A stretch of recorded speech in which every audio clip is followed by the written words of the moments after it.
네, 오늘은 그쵸. 이제 좀 마지막으로 네. 기능의학을 좀 마감하면서 기능의학 치료 치료. 어떤 식으로 플랜을 잡는지 한번 오늘 이야기 나눴으면 좋겠어요.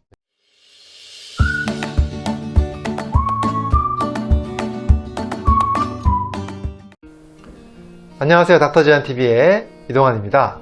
오늘도 우리 닥터지안의 깔끔이 선생님 이선민 선생님 모셨습니다. 반갑습니다. 네. 네.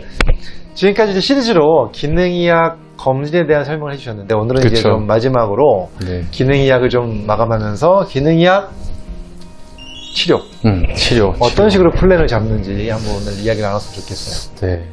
사실 이게 되게 어렵더라고요. 근데, 일단은 저는 선생님이 항상 가르쳐 주셨던 그 사람의 스트럭처 보고, 바이오케미스트리, 영양적인 부분, 호르몬도 보고, 그 다음에 요새 마인드에 되게 많이 좀 치중을 하려고 노력을 해요. 왜냐면 이게 처음에는 보통의 기능의학 치료를 하다 보면 영양제를 먼저 드리는 경우가 제일 많아요. 근데 그 이유가 제일 환자들이 빨리 받아들이세요. 그렇죠. 그러니까 뭐 운동을 하고 자세를 교정하고 이런 말씀을 드리면 다들 알겠습니다 하고 6개월 후에 봬도 별 차이가 없으신 경우가 많고요. 사실 그 마인드의 경우도 지금 생각하면 너무 중요한 부분이지만 정말 자주 피드백을 하고 설명을 길게 드리지 않으면 잘 안 바뀌시더라고요. 근데 영양제는 일단은 드리면 드시려고 애를 쓰세요. 그렇죠. 그래서 사실 초반에는 기능의학 치료하면서 영양제를 많이 드렸던 것 같고 드시지 말아야 될 음식을 많이 추천드렸던 것 같고. 궁금한 게 있어요. 네네. 이선민 선생님은 어떤 음식을 먹지 말아라고 얘기를 하시는지 주로. 이게 참 실제로 설명을 드리면 저는 지연성 음식 알러지 검사에서 나오는 음식을 피하라고 설명을 드리는 편이에요. 그러니까 이 검진을 꼭 하시라는 얘기가 절대 아니고요. 사실 우리가 안 좋다는 음식들은 대부분 알잖아요. 근데 사람마다 먹지 말아야 될 음식들은 있는 것 같기는 하고요.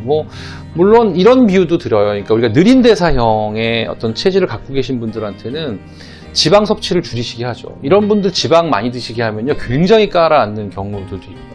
반대로 단백질을 많이 드시게 해요. 그러니까 고기 중에서도 지방이 없는 고기를 드세요 하는 우리가 보통 정통의학에서 얘기하는, 현대에서 얘기하는 그 답이 나오기도 하죠. 반대로 빠른 대사형 같은 경우는 뭐든지 너무 많이 먹어서 문제이기 때문에 뭐든지 적게 드세요라고 설명을 드리고 전부 개인 차이가 나는 것 같아요. 하지만 그래도 지금 선생님이 질문을 주셨으니까 어떻게 얘기할 겁니까? 라고 얘기하면 역시 가장 좋은 건 맞춤 진료에 맞는 지연성 음식 알러지 검사에 나와 있는 음식들부터 피하시기를 바라고요. 물론 우리가 일반적으로 좋지 않다는 음식들은 오래 들어보고요. 그런 것들은 당연히 못 드시게 하죠. 네. 일반적인 게 어떤 거죠? 일반적으로요. 가공식품이고요. 일단은 가공식품, 그 다음에 자기의 체질과 맞지 않는 너무 기름진 음식이라든지 소화할 수 없다면 그런 것들이 저는 주종인 것 같아요. 이 반조리 식품들 보통 막 택배로 해서 많이 드시거든요. 네네. 근데 굉장히 딜레마가 뭐냐면요. 이 반조리 음식이라도 먹는 게 맞는 거냐, 고루고루. 아니면 내가 직접 조리한 건강한 음식이 아니면은 피하는 것이 맞는 거냐. 이게 딜레마에 빠질 때도 있는 것 같아요. 선생님은 어떠세요? 저는 그냥 일단은 설탕은 못 먹게 해요. 설탕. 그거는 개인 뭘 그렇죠. 떠나서 맞죠. 일단은 다 피해야 네. 되는 거고. 맞죠. 그 다음에 하얀 밀가루 좀 줄이라고 합니다. 어. 이것도 일단은 다 피해야 되는 거고. 그쵸. 그 다음에 이제 과도한 카페인은 무조건 줄이라. 소금은요? 소금은 괜찮아요.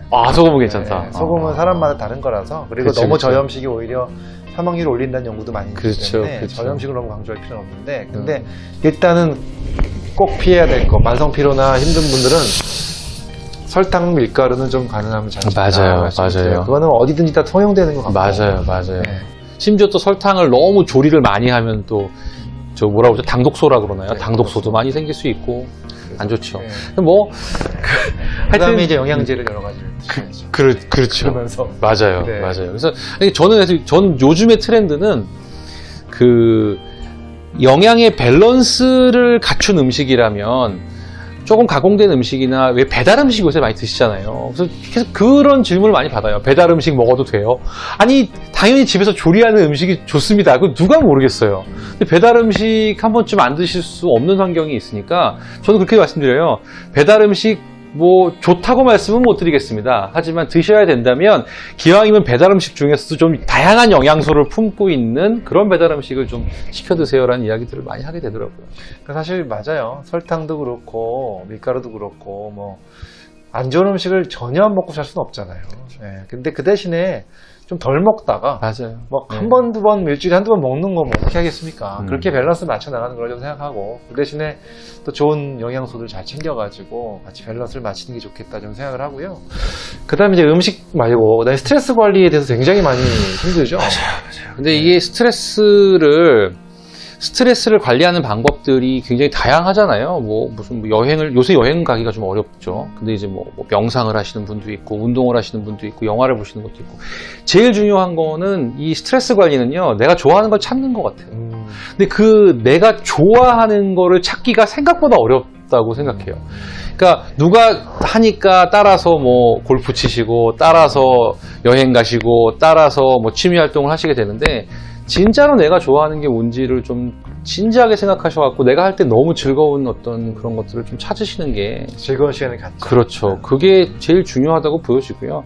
그래서 영양에 대한 게 채워지고 지금 스트레스 관리에 대한 거, 소위 말하는 마인드 큰 그림에서 뭐 수면, 마인드, 스트레스를 하나로 본다고 했을 때 이런 것, 이게 해결이 안 되면 다른 것들이 계속 밀어줘도 결과적으로 차긴 차지만 계속 밑빠진 물 붓기가 되지 않을까라는 맞아요. 생각을 이제 계속 하게 되더라고요. 참 이게 그래서 기능의학 진료가 참 어려운 것 같아요. 맞아요. 현대의학처럼 사실 현대의학 진료도 뭐 다 쉽다고 할 수는 없지만 그래도 기능의학 진료는 음식도 바꿔야 되고 스트레스 관리도 해야 되고 운동도 해야 운동도 되고. 해야 되고 네. 하지만 이게 너무너무 중요하다는 거. 맞아요. 네, 그런 것들을 계속해서 우리가 강조해 나가고 있는 거죠. 특히나 네. 요즘 들어서 특히나 많이 느끼는 거는 선생님 뭐냐면 각각이 111에 힘을 낸다면 세 개가 합쳐지면은 저는 어마어마한 숫자가 단위수가 달라진다고 생각이 들더라고요. 네. 그러니까 하나만 갖고도 되게 만족스러운 결과들을 얻는 경우가 많았는데 이게 서로 굉장히 상보적인 역할을 한다는 거를 뭐 당연히 알고는 있었지만 요즘 들어서는 새삼스럽게 느끼고 그렇게 최소한도 이 세 가지 그러니까 영양에 관한 부분들 그 다음에 운동이나 자세에 대한 부분들 그다음에 마인드 그러니까 수면 뭐 스트레스 이런 거와 관계 이러한 세 축 중에서 최소한 두 축만 맞물려 있어도 굉장히 서로 잘 이렇게 상보적인 역할을 하게 되더라고요. 그래서 어떤 한 가지만 강조해서는 절대 안 네, 되겠다라는 맞아요. 생각을 요새 많이 하게 됩니다. 그 지금 보면 이제 정리를 한번 해보자면 기능의학적 진료가 뭐 약을 하나 써도 되는 것도 아니고 그렇죠. 영양제 좋은 거 먹는다고 되는 것도 아니고 맞아. 영양제 좋은 거 먹으면서 또 안 맞는 음식 피해야 되고 스트레스 관리도 해야 되고 잠도 잘 자고 운동도 해야 되는 이런 것들이 다 맞아 떨어져야 되는 거다. 이것들은 사실 어떻게 보면 기본적인 생활 습관하고 관계가 있다. 맞아요. 네. 제가 더 짧게 한번 정리해보면 이런 것 같아요. 너무 힘들어서 많이 오시잖아요. 피곤하고. 그래서 영양제 좀 드시고 그걸 드신 힘으로 운동을 좀 시작하셔서 그 운동을 한 것을 토대로 잘 주무시게 되면 결과적으로 이렇게 좋은 하나의 선수가 되겠네요. 연결고리가 생기지 않을까. 그런 생각을 해보게 됩니다. 그렇게 잘 좋은 기본에 충실하라는 얘기죠. 사실 거기에 잘 될 수 있도록 또 도와주는 선생님들이 이렇게 기능의학 진료하는 선생님들이시고 이성민 선생님처럼 열심히 하겠습니다. 네. 네, 기능의학 진료가 필요하신 분은 이성민 선생님 찾아가시면 잘 봐주실 것 같아요. 너무 저 홍보 아니고요. 안 오셔도 됩니다. 그냥 지금 말씀드렸던 그런 내용들을 명심하시고 가까운 기능의학 진료하시는 선생님 찾아가셔서 네. 이렇게 한 번씩 조언을 구해보시는 것도 뭐 하나의 방법이 될 수 있을 것 같습니다. 좋습니다. 자, 오늘 여기까지 해서 정리하도록 하겠습니다. 네. 네. 지금까지 기능의학 치료에 대해서 간단하게 정리해 주셔서 감사드리고 네. 자, 닥터제한 TV의 이동환 이선민이었습니다. 감사합니다. 감사합니다.